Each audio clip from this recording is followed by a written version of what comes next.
ভাই 29 টাকা রিচার্জ দেন। নাম্বার বলেন। 25 56789 56789 9 গেছে দেন। 1 টাকা দেন।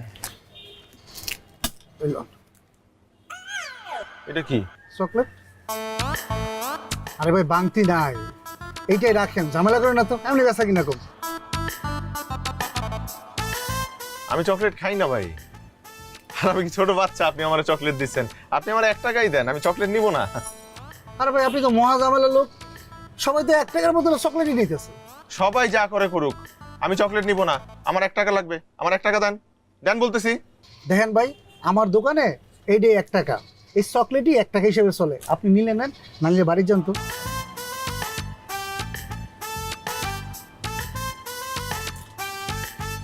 এটাই 1 টাকা না আপনার দোকানে? হ্যাঁ।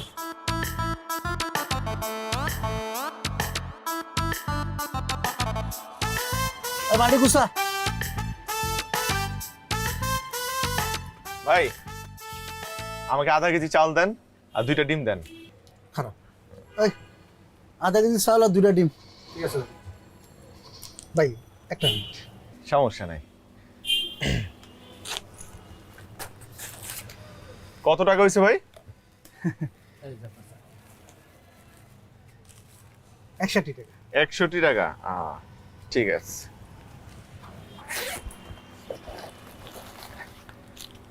এই না,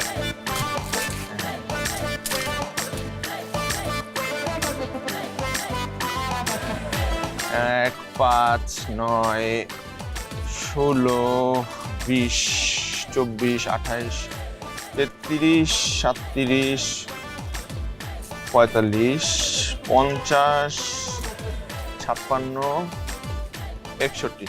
2টা বেশি দিয়ে দিছিলাম, ফেরত নিলাম। এগুলো কি? চকলেট। এইসবের মানে কি? আপনি কি আমার লোক ফাইজলামি করেন না? আশ্চর্য, আপনি না একটু আগে বললেন যে আপনার দোকানে 1 টাকা মানে চকলেট। কি ভাই বলে নাই?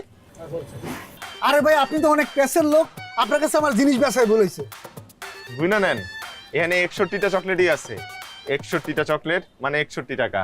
গোনা লাগবো না, গোনা লাগবো না, আপনি আমার মাফ করেন। আপনি আমার দোকানের সাথে জীবনে আইবেন না।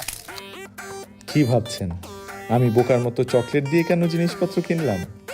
চকলেটের দামও 1 টাকা করেই আমার কিনতে হয়েছিল। আমার তো কোনো লাভ হলো না। আসলে আমি তো একটা একটা করে চকলেট কিনি নাই, একেবারে বয়ম সহ কিনেছি। 250 চকলেট 200 টাকায়। সেটা দিয়ে 250 টাকার বাজার করলেই 50 টাকা লাভ। এই জামানায় একটু চালাকি না করলে চলা আসলে